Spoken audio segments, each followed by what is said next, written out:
제가 여기에 불려오게 된 것에 대해서 간단히 말씀드리겠습니다. 그 앞에서 뭐 두 분 선생님도 말씀하셨는데요. 한 5년 전입니다. 2015년에 여헌학연구회가 있습니다. 구미시에 본부를 두고 있어요. 여헌학연구회에서 이 구미시의 지원을 받아서 구미 선산 지역의 인물에서 이제 여러 분을 선택을 하셨어요.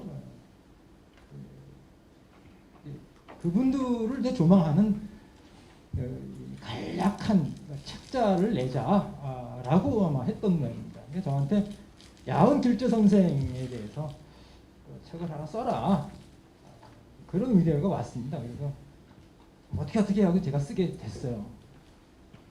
그리고 나서 그 다음 해에, 그러니까 2016년도입니까?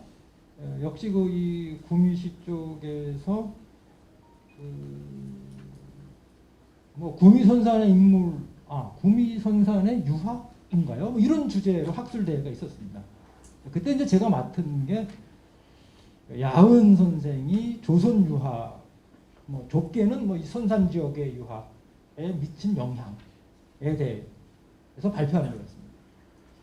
그 뭐 의도하지는 않았지만 어떻게 하다 보니까 이제 그 길재 선생에 대한 뭐 논문을 좀 쓰게 됐고, 그리고 이 자리에 서게 됐습니다.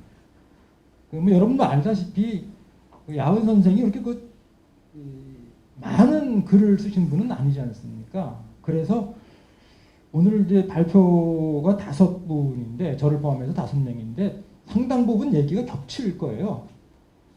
도현철 선생님, 양일모 선생님 이제 앞에서 말씀하셨는데 제 얘기하고도 겹칩니다. 아마 뒤에 두 분 발표하시는 분들도 뭐 그럴 수밖에 없을 겁니다. 그런 것도 좀 감안해서 들어주시면 고맙겠습니다. 가능하면 겹치지 않도록 얘기를 좀 하도록 하겠습니다. 길재 선생님은 뭐 우리가 다들 알고 있습니다. 뭐 아까 시조도 나오고 했는데, 우리한테 두 가지 이미지가 있습니다. 하나는 충신이다, 불사이군의 충절을 지킨 분이다. 이거는 뭐 대중적으로 많이 알려진 거죠. 또 하나는 그렇게 대중적으로 많이 알려지지 않았지만 우리 학계에서 통상적으로 인정되고 있는 거죠. 조선의 도학의 전통을 이어받아서 후대에 연결시켜줬다. 그러니까 도통의 전승에 큰 역할을 했다. 이 두 가지 이미지가 조선시대 유학자들 사이에 있었고, 그리고 오늘날까지도 그대로 이어지고 있다. 그런 겁니다. 그런데 이제 사실은 그런 거 아닙니까? 역사라는 것, 특히 그 역사적 평가라는 거는 단순한 팩트는 아니잖아요, 그죠? 그 팩트가 있고 그것에 대한 평가가 있는 거죠.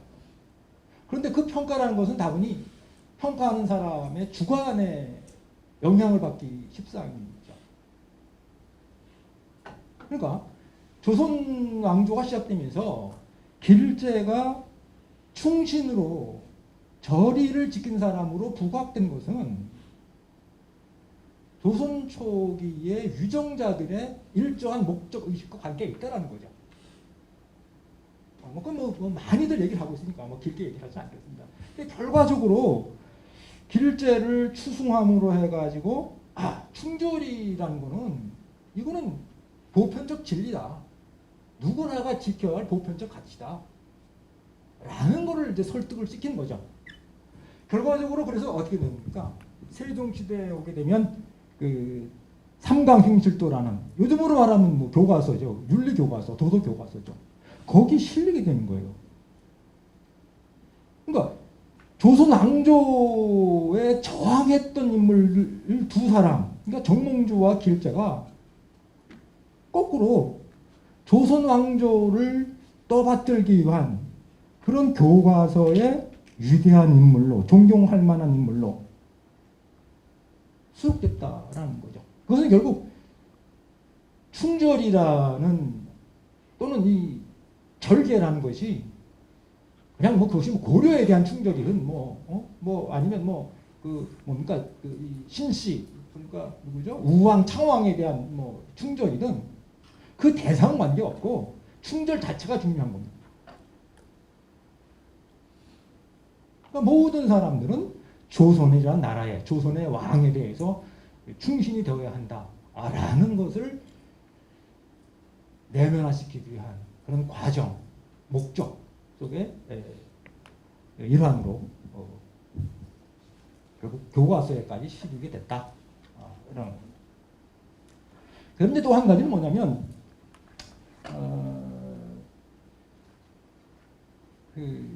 이건 처음에 이제 조광조 입에서 나오는 겁니다. 조광조 입에서 나오는 겁니다. 그러니까 이제 조광조 시대 때가 되면 이렇게 되는 거 아닙니까? 지금까지 조선의 주도 세력들은 이성계, 이방원으로 이어지는 라인들이죠. 보통 우리가 이제 관학파, 훈구파라고 하는 관학파 그리고 세조 시대쯤 오게 되면 이제 그 사람들 훈구파라고 하는 거죠. 이 사람들이 주도해 왔단 말이죠.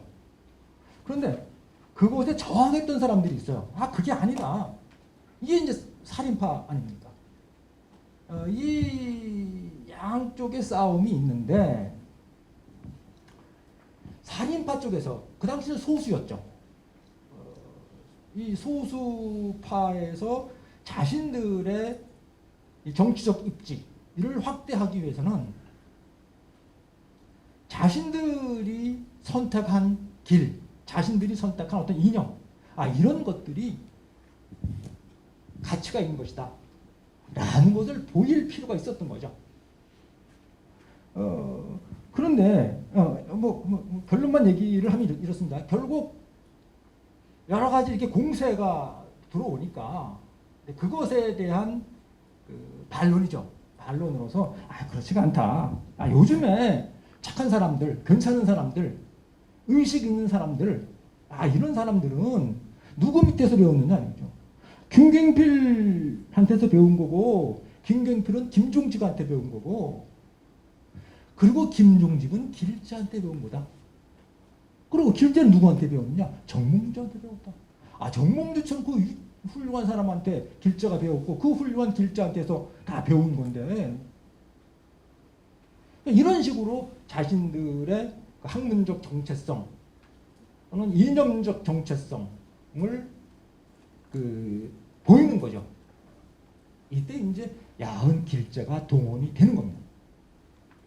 그러니까 충신이 됐든 도통의 전승자가 됐든 그것을 만들어낸 사람들의 목적 의식과 분리해서 논할 수는 없다. 길대를 논할 수는 없다.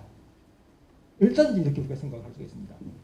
자, 그런데 그렇다고 해서 팩트가 없는데 어떤 이미지, 어떤 상징 조작만으로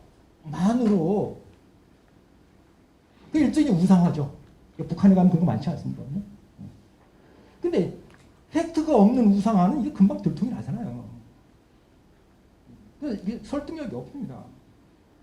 그러니까 중요한 것은 팩트가 있어야 된다는 거고 그 팩트를 어떻게 활용하느냐. 다시 말하면 현실에 필요한 그러니까 오늘날 필요해요. 현대 사회에서도 지금 필요한 게 있습니다. 그 필요에 따라서 그 필요에 맞는 팩트 그리고 그 팩트를 가지고 있는 인물 또는 사건 이런 것들을 끄집어내는 거죠. 그렇죠? 거기에다가 현대적 가치를 보태게 되면 그게 이제 상징화한 거고 한 거죠. 자, 너무 서론이 길어졌습니다만 자 이제 그래서 이게 이제 상징화 과정 속에서 길제가 오늘 우리에게 다가오지만 그렇다고 해서 길제가 전혀 근거가 없는 날조된 길제냐? 그것은 아니다라는 거죠. 그렇다면 그 팩트는 뭐냐? 이것에 대해서 얘기를 좀 하겠습니다. 하는데 뭐 시간도 많지 않고 또 다른 선생님들하고 겹치기 때문에 안 겹치는 부분만 얘기를 좀 하겠습니다. 발표문 48쪽입니다. 야훈 선생이 글을 많이 쓰지 않았지만 그 중에 산가서라는 글이 하나 있고 이제 후산가서라는 글이 있습니다. 이게 문학적인 글입니다. 문학적인 글이기 때문에 이거는 사실에 대한 기록, 역사 기록은 아니죠.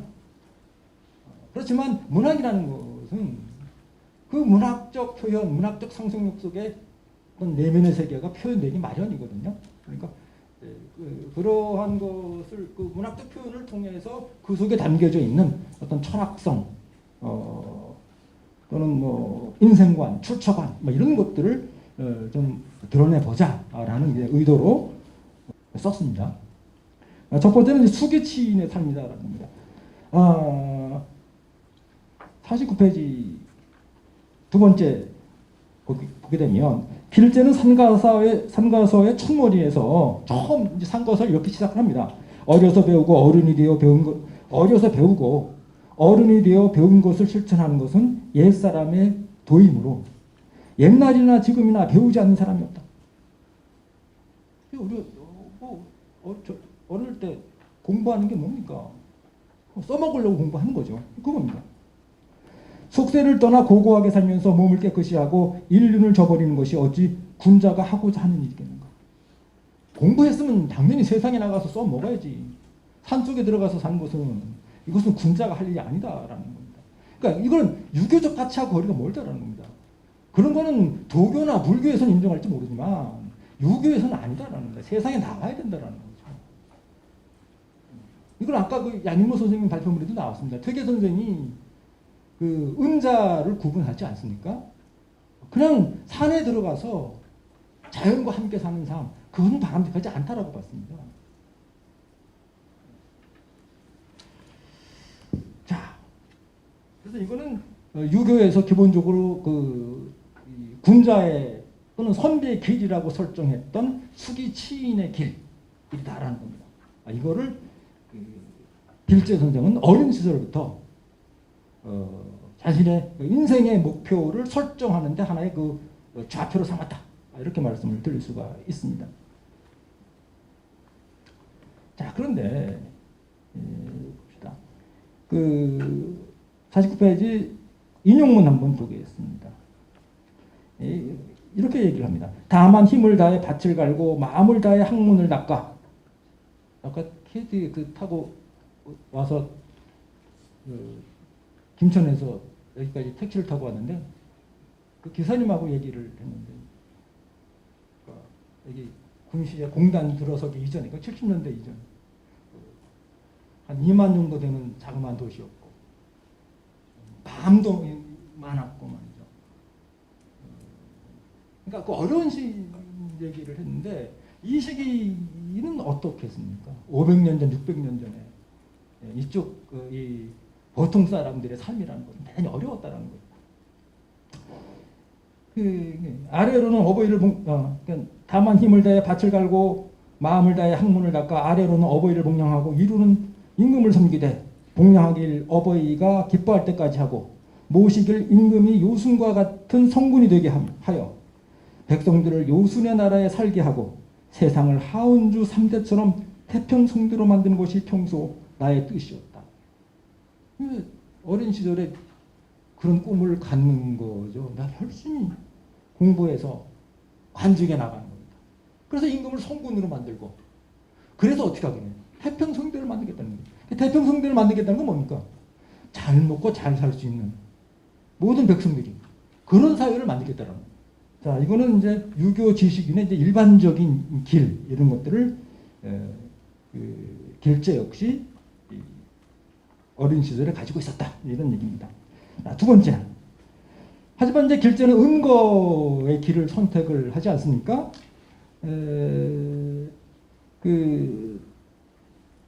이렇게 세상에 나가서 세상을 경영을 해야 된다. 그래서 백성들을 도와주는 삶을 살아야 된다라고 하면서 그럼에도 불구하고 자연 속에서 은거에서 사는 삶도 가치가 있다. 이렇게 또 인정을 합니다. 그러면서 예를 드는 것이 누구냐면 안자 강태공이라는 사람. 강태공은 낚시하다가 변방에서 낚시하는 거예요.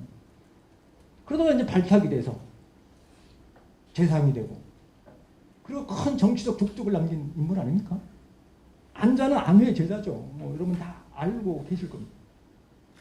아주 가난하게 살면서 거친 밥을 먹으면서도 그 즐거움을 잃지 않았던 인물이 바로 이 안자인 거죠. 그러니까 이런 식의 삶의 방식도 이 일제 선생이 인정을 했다라는 겁니다. 왜 인정했겠습니까? 본인이 그 길을 갔지 않습니까? 자, 그런데 그래서 이제 그런 은고의 삶에 관한 묘사를 이 산가서에 보게 되면 이제 상세하게 하고 있습니다. 예를 들면 이제 어떻게 볼까요?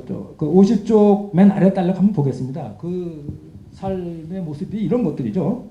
세상의 명예와 이익 따위는 더 이상 은자의 관심사가 아니다. 은자는 그저 밭에 나가 쟁개 끌고 호미질하며 가끔 강에서 낚시질을 하기도 하고 숲에서 나무를 캐기도 한다. 담은 술이 있으면 걸러 마시고 없으면 사와서 마시며 한 잔 술에 흥겨워지면 노래 부르고 춤을 추기도 한다.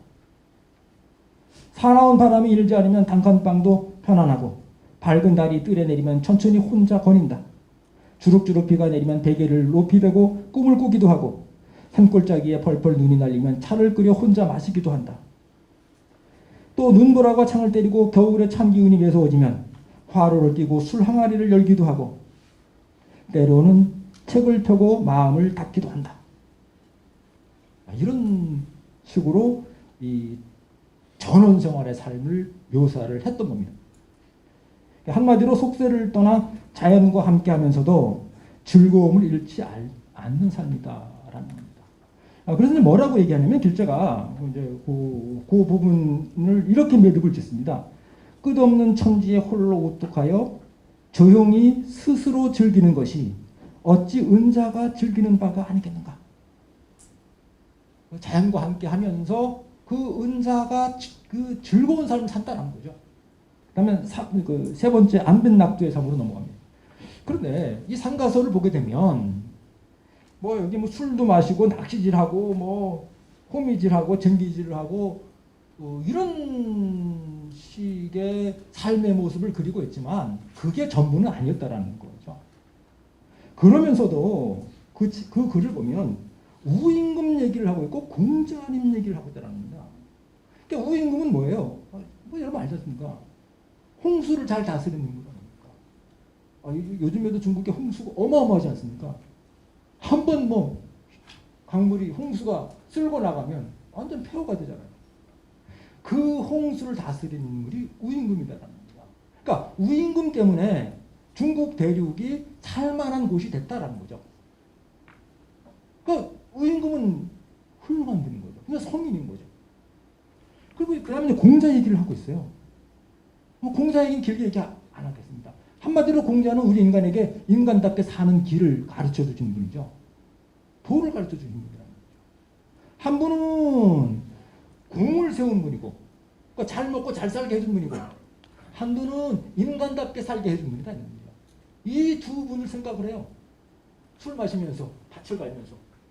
그러니까 단순한 은자가 아니다라는 거죠. 아까도 그 은자, 은사 이런 얘기가 나왔지만 좀 뒤에 또 얘기를 하겠지만 그 퇴계 율곡 시대가 되면 그 선비들의 삶에 대해서 많은 고민들을 한단 말이에요. 특히 그 출처의 문제 이런 것에 대해서 고민을 합니다. 그러면서 은자와 은사를 구분하기 시작을 하죠. 그러면서 은자 그냥 산속에 들어가서 짐승들과 같이 사는 삶 이것은 바람직하지 않다라고 결론을 짓는 거죠. 뭐 넘어갑니다. 그래서 결국 그 이 자연 속에서 살지만 그 이 도를 즐기는 그러한 삶을 바로 이 결제 선생이 제시를 했다 이런 얘기를 여기서 하고 있습니다. 그 52페이지로 넘어가겠습니다. 실제로 그 이제 송대에 오게 되면 뭐 송대 주자학에 뭐 어디서 잘라야 될지 이건 그 여러 가지 설이 있습니다만 보통 이제 북송오자라고 하면 이제 주돈이를 꼽죠. 보통 그 주렴계로 알려져 있죠. 주돈이가 뭐 많은 제자를 길렀는데 그 중에 이제 정호, 정희 형제가 있었죠. 그 형제들한테 내준 숙제가 이런 거죠. 안회, 공자의 즐거움이 뭐냐? 이걸 질문을 던지는 거죠. 그 이전에는 그게 이제 과거시 누구죠? 과거 시험 문제도 그게 나왔다라고 얘기를 했는데, 그러니까 공자의 즐거움 또는 안회의 즐거움이라는 것이 과연 뭐냐? 이거 숙제를 내는 거예요. 이게 불교로 말하면 일찍 화두죠. 그런 겁니다. 그래서 결국은 한번 읽어보겠습니다. 52페이지 두 번째 줄을 보겠습니다. 두 번째 단락을 보겠습니다. 공자가 칭찬한 안회의 즐거움이란 과연 무엇일까? 이것이 송나라 성리학자들의 중요한 화두였다. 예를 들어 주돈이가 정호와 정희 형제를 가르치면서 항상 강조했던 것은 공자와 안회가 무엇을 즐겼는지 찾아보라는 것이었다. 안회는 가난에도 불구하고 즐거움을 잃지 않았다. 하지만 그가 가난 자체를 즐긴 것은 아니다. 가난 그 자체를 즐기지는 않았겠죠. 가난하지만 즐거웠다는 얘기죠. 가난은 마음 밖에 있는 외물이다. 가난이 장애가 될 수 없는 삶의 즐거움. 그것은 외물에 구애되지 않는 마음의 즐거움이 아닐 수 없다. 그렇다면 마음의 즐거움은 어디서 오는 것일까? 그것은 바로 인욕을 극복하고 천리를 따르는 삶에서 온다. 그것이 바로 가난을 편안하게 받아들이고 도를 즐기는 삶, 즉 안분닥도의 삶이다. 자, 이제 이게 천명을 자각하고 따르는 삶과 바로 연결이 됩니다. 그 다음으로 넘어갑니다.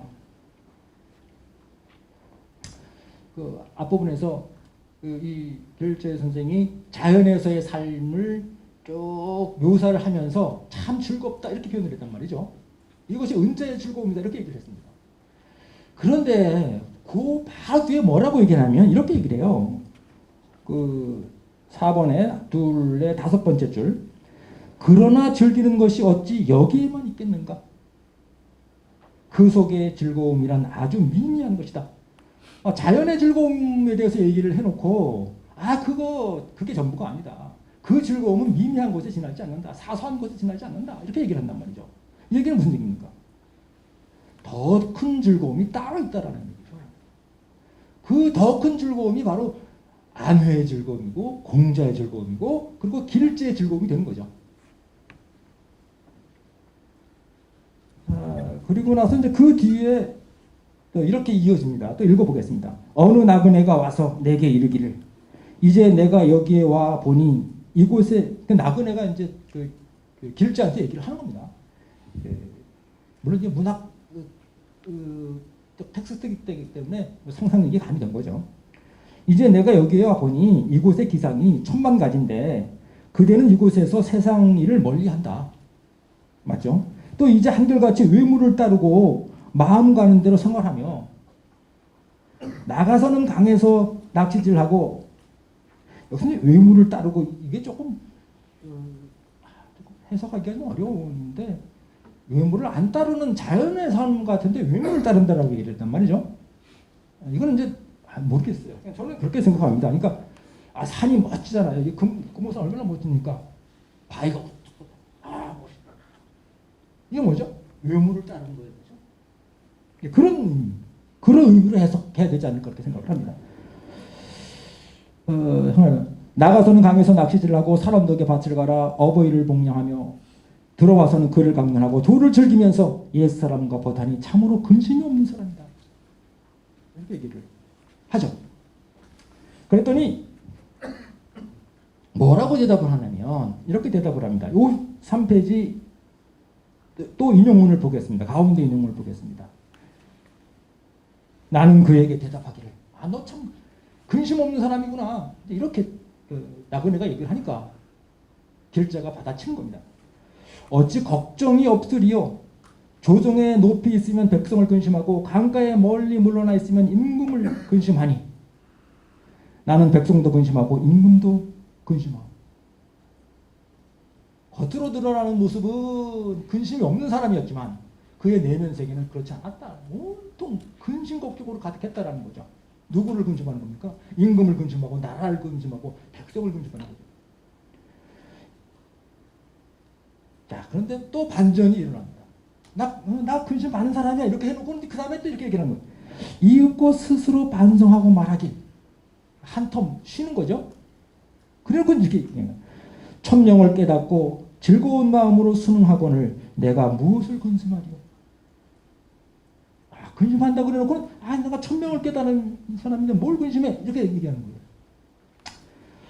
했더니 그 나그네는 할 말을 잊고 물러갔다. 이렇게 이제 끝나는 겁니다.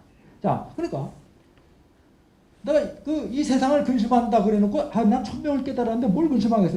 이렇게 근심 한 번은 근심한다 그래놓고 한 번에는 근심하지 않는다.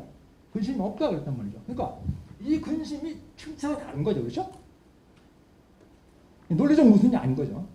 그러니까 세상을 근심한다라고 했을 때 근심과 내가 무슨 근심이 있겠느냐라고 했을 때 그 근심이 가지고 있는 의미가 층위가 다르다 이런 의미죠. 그 밑에 거 읽어볼까요?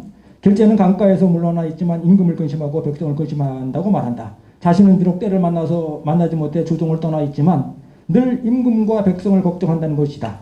길제는 은자의 삶이 갖는 긍정성을 인정하면서도 그 은자는 임금과 백성을 근심하는 사람으로 그리고 있다. 임금과 백성을 근심하는 은자는 단순히 은둔에 있는 사람이 아니다.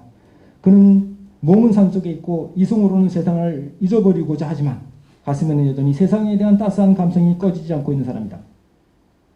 자연에 은거해 있으면서도 유교적 가치를 잃지 않는 사람을 은사라고 한다. 이게 이제 퇴계율곡 시대에 오게 되면 이런 개념으로 조금 이렇게 분명해집니다. 은자와 은사를 이렇게 구분하려고 하는 의식들이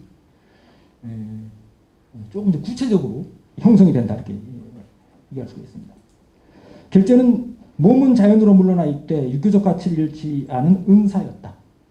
길제는 후산 가사에서 자신이 사직하고 은고한 이유에 대해 다음과 같이 밝혔다. 왜 은고를 했냐? 이제 와서 불행하게도 하늘의 변고를 만나. 하늘의 변고라는 건 뭐죠? 고려의 멸망이죠. 아니면 우왕창왕의 폐위이고요. 10년 공부가 사라지고 말았다. 하늘이 하는 일이니 무엇이라 말하여. 참 이게 이제 길제의 정신세계 일면이라고 말할 수가 있습니다. 자기는 이제 고려의 중심, 고려의 관료 아닙니까? 근데 결국 이제 고려가 망하는 거죠. 그럼에도 불구하고 뭐라고 그러냐면 하늘이 하는 일이니 무엇이라 말하여. 그게 천명이다라는 거고, 그게 천리다라는 거고, 그게 자연의 운행이다라는 거죠. 그걸 그대로 받아들이는 거예요. 맞서서 직접적으로 저항하기보다는 그 거대한 역사적 흐름을 그대로 인정하는 거죠. 물론 내가 그 흐름에 편승하지는 않죠. 많은 사람들이, 대부분의 사람들이 편승해 왔죠. 예를 들면 권균 같은 사람도, 권균 같은 사람은 애초에 혁명파가 아니지 않습니까? 근데 출사를 했단 말이죠. 그러나 이제 길제는 가담하지 않았죠. 동참하지 않았죠.